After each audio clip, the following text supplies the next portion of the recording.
Well, I'm back with another thought. So, I have a question, right? Is it good to be enlightened about something?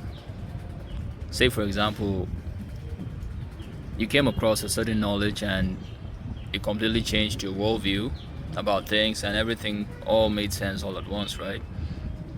Or maybe you read a book and then it completely changed your perception about certain things, maybe about money, relationships, it could be anything.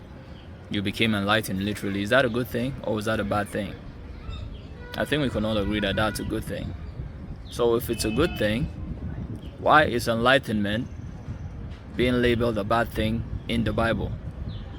I mean, Lucifer was the angel of light, literally the angel of enlightenment, right? So why was he demonized in the Bible? Why is enlightenment a bad thing? Or why is the representation of Lucifer bad in the Bible? Because come to think of it, Lucifer represented pride, and the truth is in attaining knowledge, there's a feeling of pride that comes with knowing. When you know something, it's like you start to feel like you're both, you know more than other people. That's just your ego, by the way.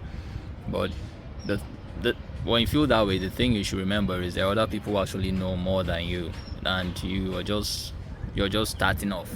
You get me? So enlightenment does come with a little bit of pride in it, but is that really a bad thing? To know something that you haven't known, something that could better your perception on life, is that really a bad thing? I don't think so. Okay, the story it wasn't even in the Bible, it's in the non-canonical text, where the fall of Lucifer, I don't know about the fall of Lucifer, wanted to build his own kingdom above his father, right? Like God literally wanted to be more than God, and then he fell.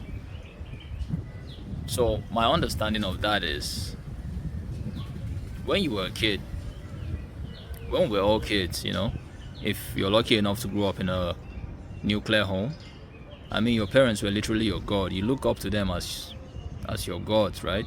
They could do no wrong. I mean, your father could tell you the greatest lie in the world, and you could go outside and scream to the world, hey, my father said it, so it's right, that kind of thing. So I mean, you always looked up to your parents and they were your guidance.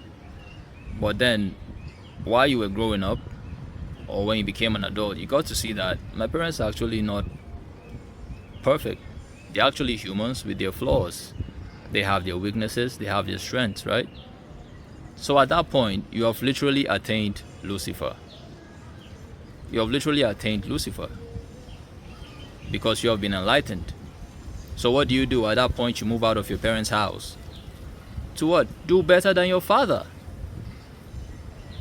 You move out of your parents' house to literally be more than what your parents are, right? Isn't that what the whole point of having kids is all about?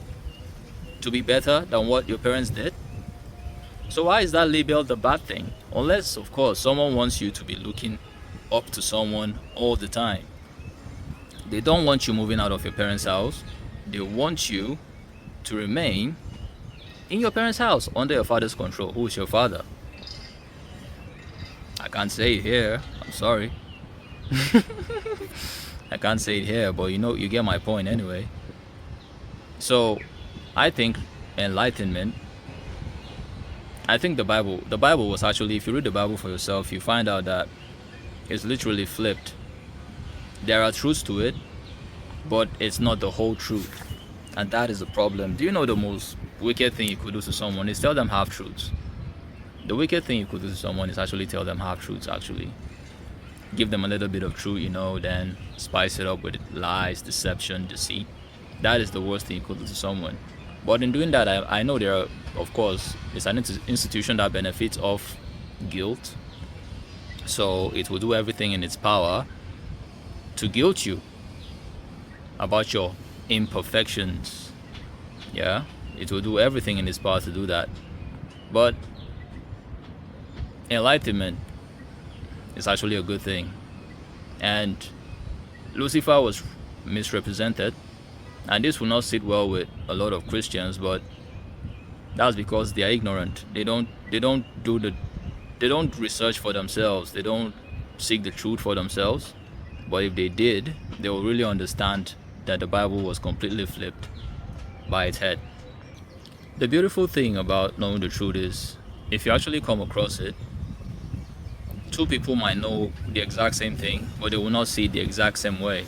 So that is why it is important for you to discover things on your own, so you could understand your mind. Your entire life experiences are going to connect, and it's going to be the most life-changing experience you've ever had when you actually do the work for yourself, instead of just waiting every Sunday, listening to your pastor on the pulpit tell you what he knows. Why don't you tell other people what you know? Because maybe even your pastor doesn't even know the whole truth. Trust me. There are a lot of people who are being paid. When you're being paid to do your job, like I said in one of my videos, are you being paid for a good job, or are you being paid because you're spiritual? And spirituality has been monetized, unfortunately, in our day and age. So you can't even vouch on a man of God to give you spiritual wisdom or to guide you to attain spirituality, because that is just a job he's paid to do. So he might not know it, but because he needs to eat and survive, there he is on the pulpit, right? So it's actually up to you to do the job, do the due diligence, find the truth is out there. You just have to seek for it. If you seek, you'll find.